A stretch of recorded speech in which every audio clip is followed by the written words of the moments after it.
Hey everybody, this is Aaron Shell here, and I thought since it's the basically the week before the pre-release, I would just quickly go through the spoilers and kind of say what I think about them, whether or not they're going to be good in my opinion, and just kind of get us all primed for the pre-release. So I'm just going to take us through all the cards, and so we're going to start with white, and it starts with Battle-Wise Valor. Now this card I think is actually going to be a player in limited because it's the target creature. As you guys know, we now have this heroic mechanic. Let's see if I can just find one really quickly. Okay, heroic. Whenever you cast a spell, you do something basically. And personally, I don't really like that design because you kind of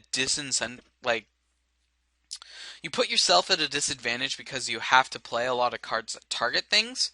And they are mitigating that by having the bestow mechanic, so your creatures can actually be enchantments that target something.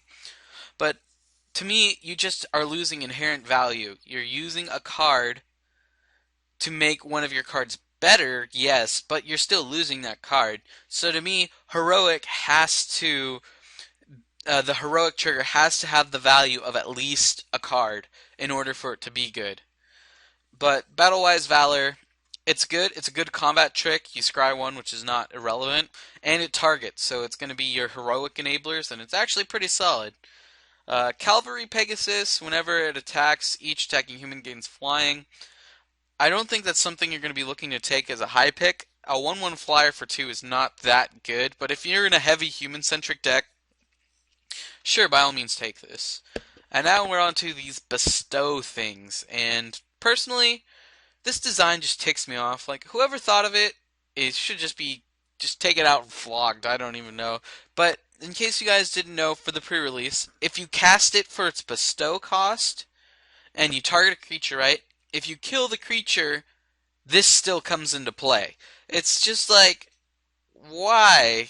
You take the rules of an enchantment and try to staple it to a creature, then you just mess with the rules to make it so it works. And like if it said something like this, if it said something like and it doesn't even really cover it. Like it doesn't even really cover it. It says it becomes a creature again if it's not attached to a creature.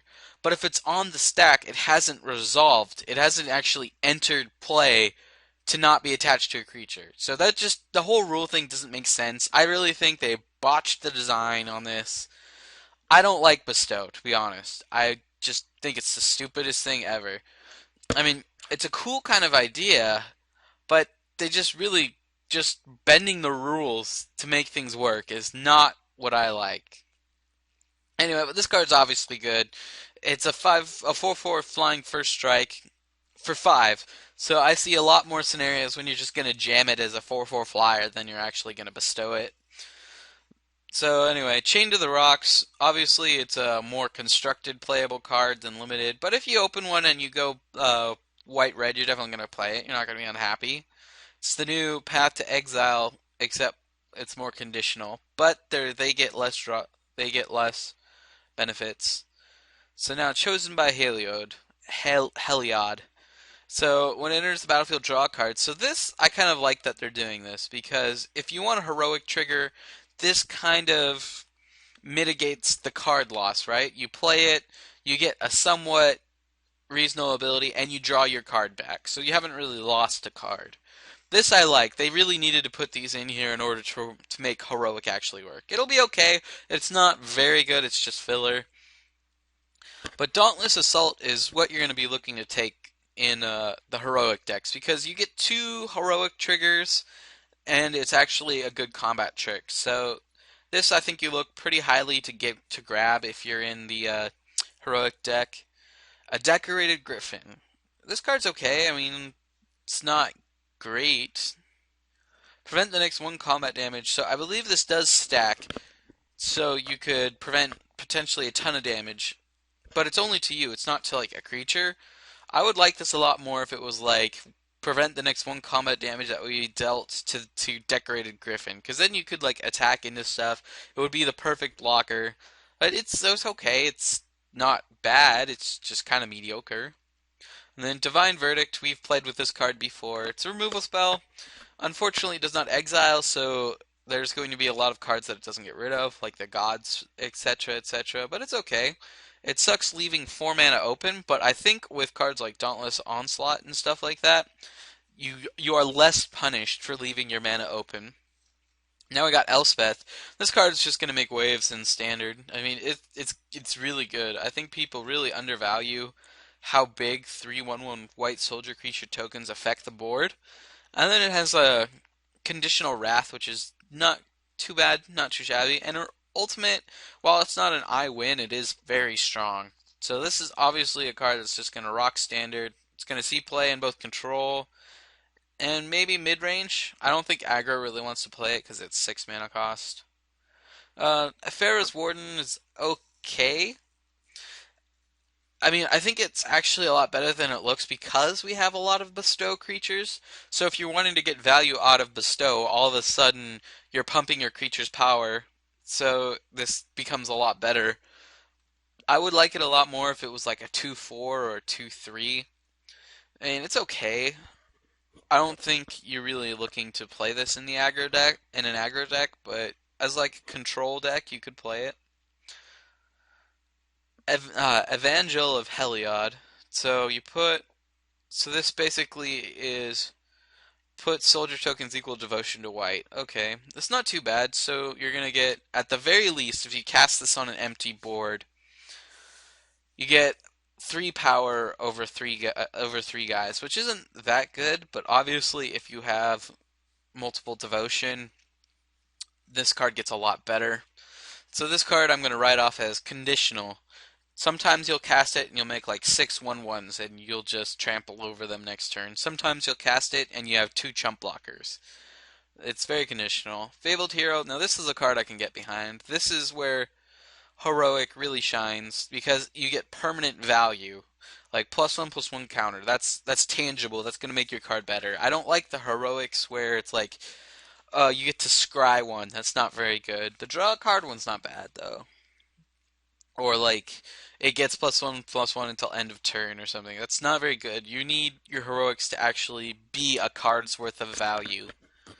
And like put a +1/+1 counter on a target creature has been played before. So this card is very good in my opinion. It's going to be in it's good enough to be in like white weenie or white red aggro decks definitely. All right, so here's the it's a 1/2 for 1, which is already pretty good.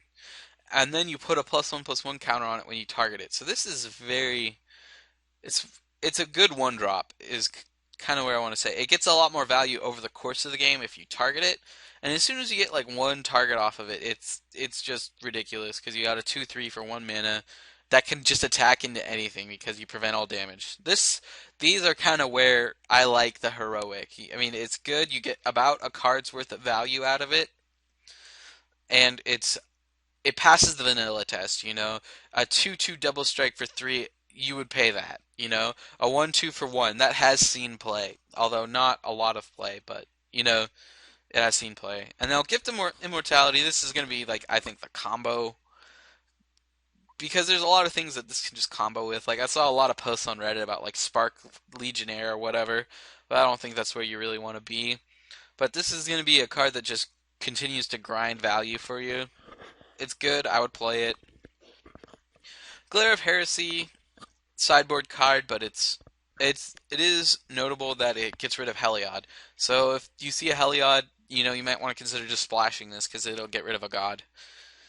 And now this card, once again, this is where I like this triggers heroic, and it's like almost a bit more of a card and value because you get an effect that you should probably pay 1 mana for, and then you get to scry.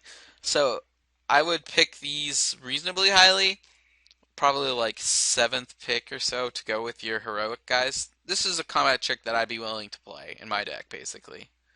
Now we have Heliod himself. And the thing is, this guy just kind of is a non-bow with himself. He makes. I've seen this mentioned a lot, and I really agree. He makes dudes that don't add to his devotion. You think if you were making minions, they would be devoted to you, but apparently not. And his ability to give creatures vigilance is not all that impressive. There are better abilities on the gods. So all in all, I think he's one of the weaker gods, but he's still very good. And then here's another bestow creature in the emissary, and this is basically like a Hazda snare squad kind of ability. Stable to a +3/+3. So this card's okay. I would I would probably cast it as a 3/3 for 4 instead of bestowing it, but I feel that's true for a lot of bestow cards. And it's good. It'll make the cut 95% of the time.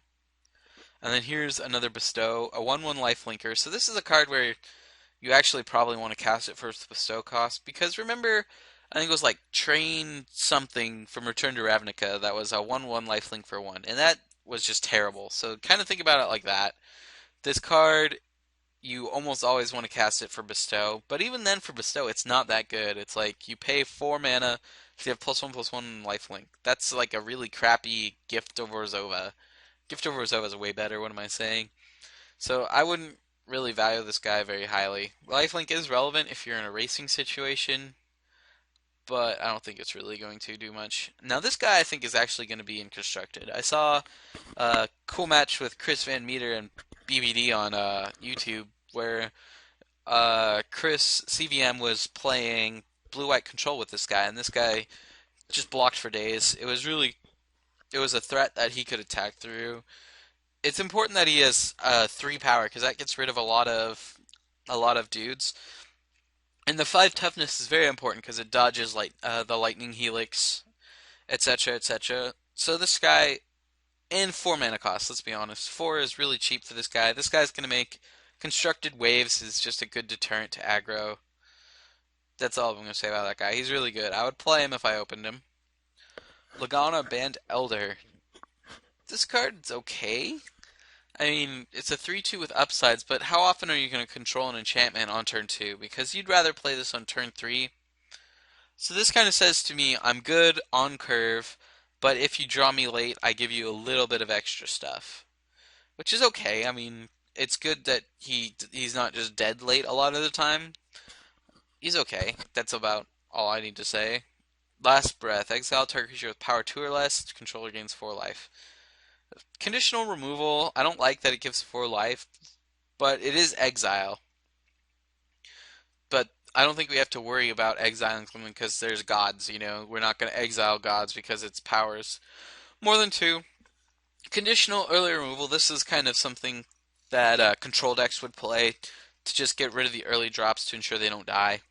It's okay. Snarecaster. When it enters the battlefield, you may tap target creature. Now this card's actually interesting to me because it does 2 things. One, it can keep you alive. It's a 2/1, so you can play it, tap down something, and then attack. Or you can trigger your heroic.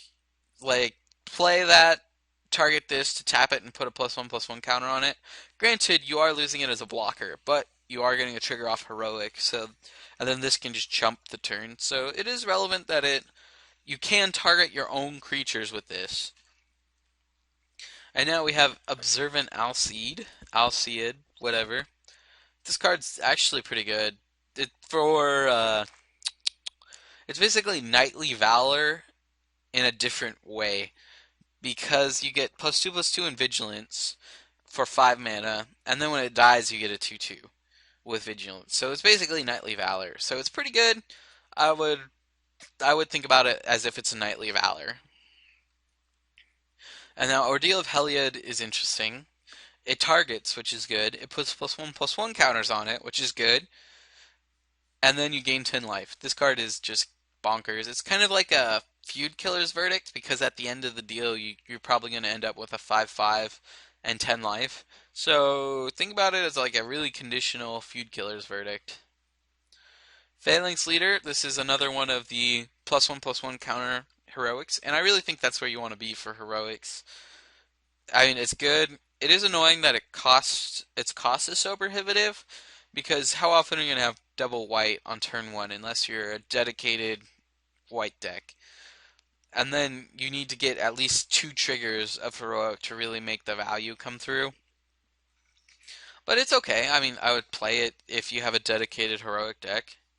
And then Ray of Dissolution, it is notable that this kills the bestow guys. Let's see here. Scholar of Atheros.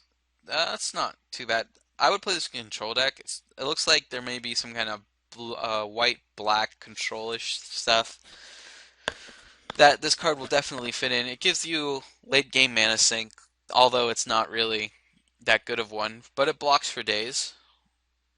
And now we have a heroic that gains 2 life. This is an example of really crappy heroic design, in my opinion. Sure, you have a 1/3 for 2, which could see play in a lot of decks, but you gain 2 life when you get targeted. So you're wasting a card to get 2 life. That is not a card's worth of value, right? 2 life is not a card. That's been proven over and over and over again.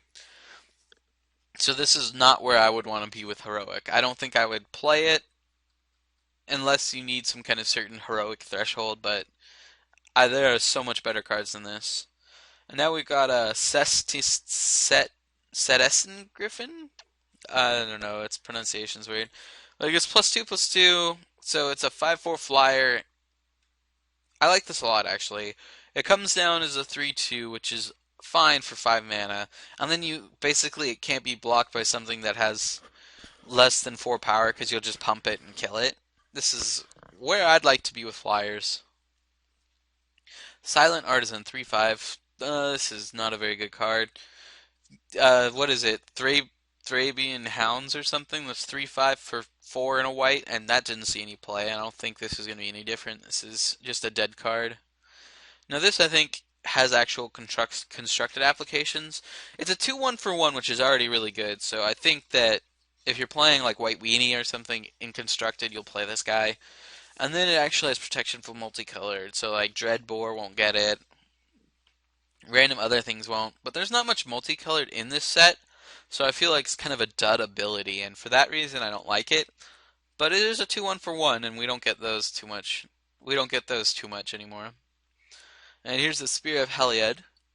I actually like this card. It's Glorious Anthem with a good ability stat attached to it. However, let's be honest.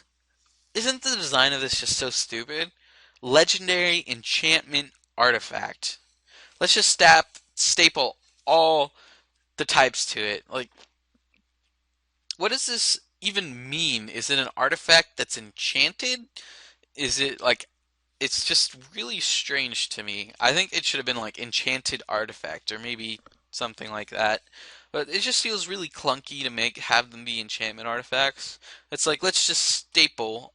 I already said that. Well, you get the point. I just don't like it.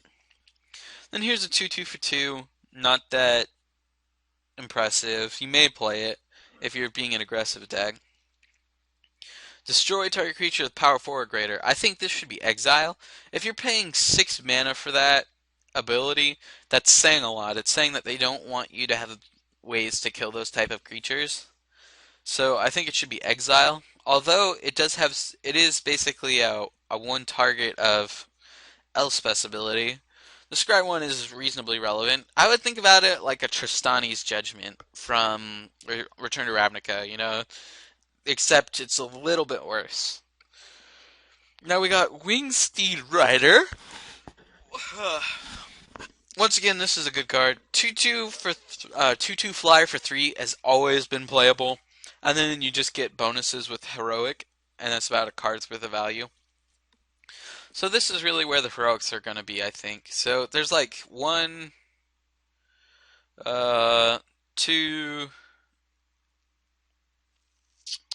sorry, 3, 4. Yeah, there's like 4 good heroic creatures in white. That's what I don't like about it. You just don't have that many good heroic creatures. And this is obviously not going to see much play. Counter target artifact or enchantment spell. Now this card's actually really good because of the number of enchantments running around. This is basically like Essence Scatter stapled to negate. It's that good, I think. I'm really surprised they printed it. I mean, it's only going to be good in this set, though, because how often are your creatures going to be enchantments as well? And then we got Aqueous Form. Can't be blocked, and whenever you attack, scry 1. Now, I don't really like this. It is a heroic target, but there are better enchantments than this. If it was, when it enters the battlefield, draw a card, and then when it attacks, scry 1, I would probably be a lot better. But it is notable that it can't be blocked. But I just don't think you this is where you want to be. Cards like oh my goodness, what is it called? Oh, I don't even know. I can think of it. It's from M13. Tricks of the Trade. There we go. It gave +2 +0 and unblockable, and that was only like you played one in your deck and you didn't always want it. So I think this is a much worse version of that. Now, this is an interesting one. Artisan of Forms. You have to target it to get the stupid clone effect.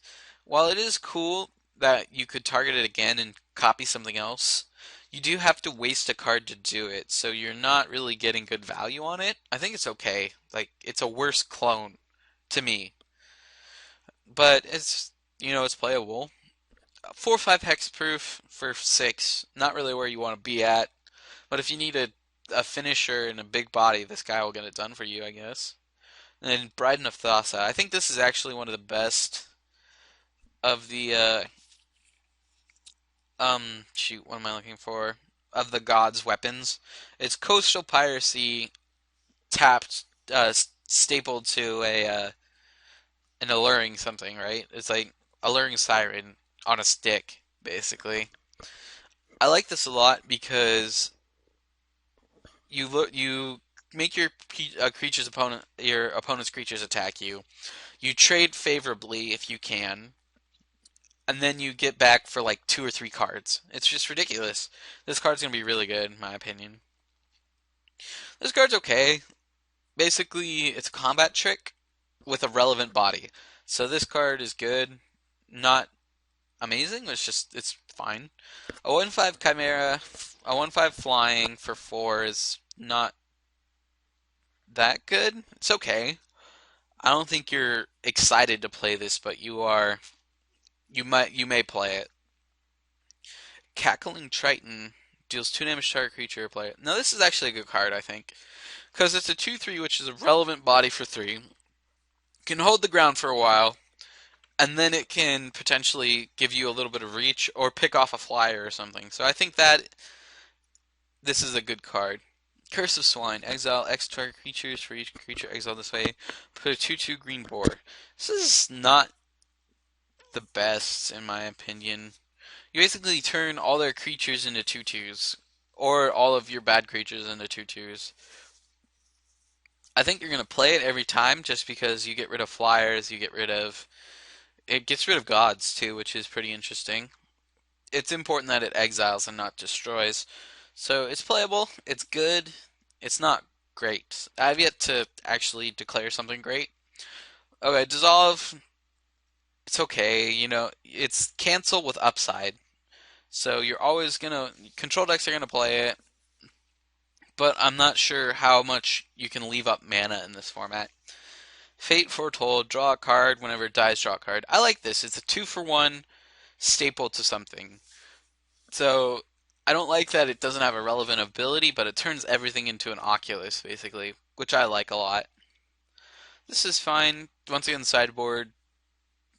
Griptide. We played that in Dark Ascension, I think. We're seeing a lot of reprinted stuff. It's okay. It is. It's a little slow, but it is instant speed, so you can get a bestow away. You know, if they have a creature that has a bestow aura on it, you can bounce the other creature to their top of their stuff, and then their bestow has to become a creature. I think that will be relevant. A 4/4 for 6 flying is always relevant. This card is good. You're going to play it as a curve topper. This card's okay, I think. Downsize wasn't always that playable, but this card does let you scry one, so it's like target creature gets -3/-0, draw half a card. Well, it's not great. I still think you're going to play it. Now, this card just burns me up. Master of Waves, what the heck were they thinking with this thing? This thing makes no god dang sense. Like, okay, it's protection from red. How is that all thematic with blue? Like, it's the Master of Waves. Why would he have protection from red? If you had Island Walk or something, that would make more sense. I don't know why he's pro red. Elemental creatures you control get +1/+1. So they're obviously trying to make young Pyromancer standard a thing. And then what bothers me is you make 2/1s, except when Master of Waves dies, they go away. And they're not freaking merfolk! Just what? What? I was really when I first saw this card, I thought it made merfolks, and I was like, "Oh my goodness, guys!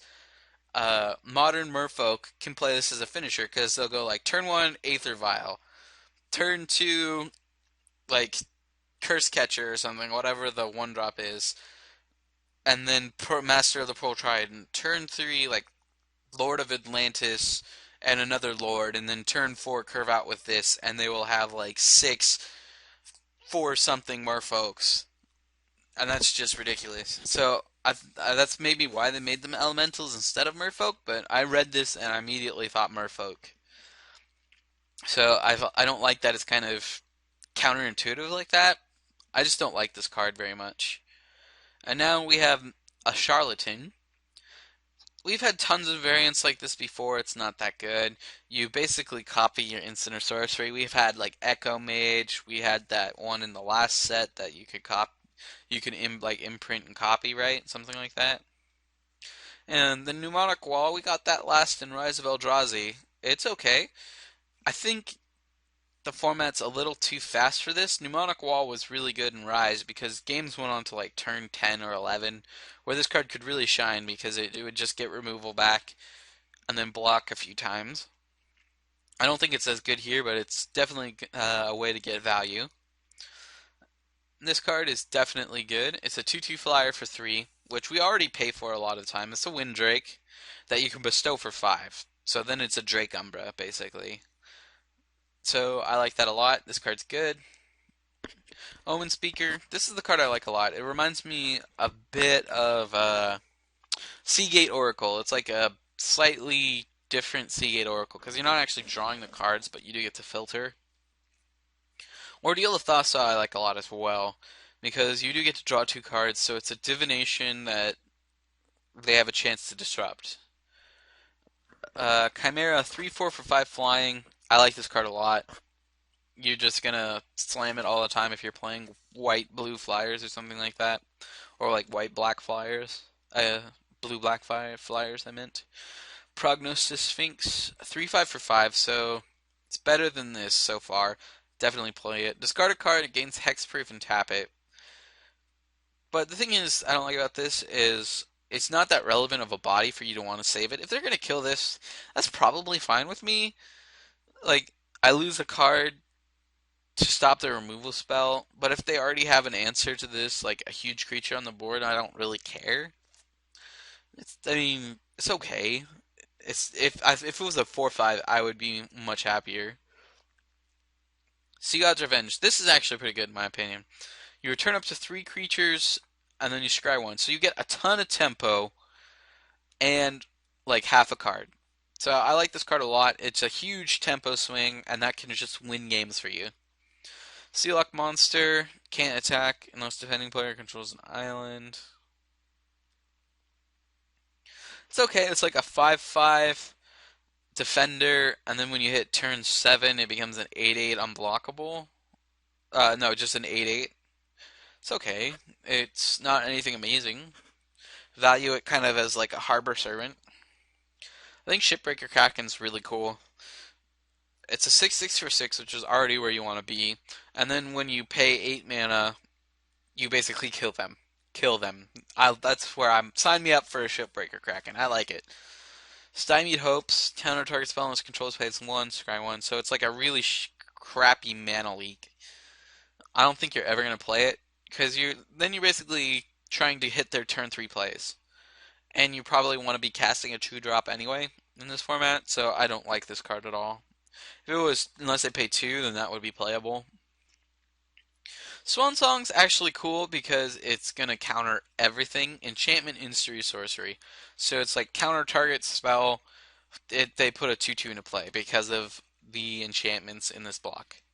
Then Thassa. Thassa's a cool, in my opinion. She's not as good, Her static ability is okay. You get to see what you draw, so you're never gonna get flooded with her on the board. And then her ability actually works with herself. So once you get her as a 5/5, she's a 5/5 unblockable. She'll end that game really fast. I like Thassa a lot. I don't think she's the best god, but she is very good. And then here's draw three cards. I don't understand why they have the mill three attached to it. I think it should have been like 5 mana draw three, because where in Thassa is there a mill, or like a mill theme? Where did this come from, and why are we putting it on a card? That's my problem. Emissary +3/+3, and then bestow for 6. This card's good. I'm always gonna play it. 3/3 for 4 is very good with a good ability attached to it. Now this is another heroic card I like because you get a card. Whenever you target it, you're gonna get some damage and a card. That's really where you want to be with these cards, in my opinion. A 1/2 for 1. It without the heroic, it really lacks any playability to me. Then here's another heroic enabler. Up to 2 target creatures get +1 +0/+3 and untap them. Excuse me. This card is very good in my opinion because basically two of their creatures don't untap, and you may eat them for 1 mana, and you get her 2 heroic triggers. It's just ridiculous. This card is really good.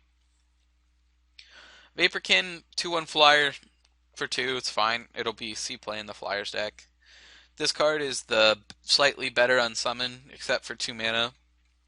It's a good tempo play. I like it. It's like unsummon with a little bit of value attached to it. They seem to kind of value Scry at like 1 extra mana, which is interesting. And now I'm just going to do the last one, which is, so I'm doing white and blue for right now, and then I'll just post the rest as I go. Wave Crash Triton. Whenever you cast a spell that targets it, tap target creature and opponent's controls. That creature doesn't untap during controller's next untap step. I don't like this card's okay. I mean, you get a 1/4 body that can block for days, and then when you actually decide to attack, you tap down their blockers, and then they can't attack back at you. It's pretty good. I think it's going to be a good way for the heroic deck to break through. So all in all, I think it's good. So like and comment if you enjoyed. I'm going to be posting the rest of the spoilers as the days come closer to the pre-release. Hope you enjoyed, and I will see you later.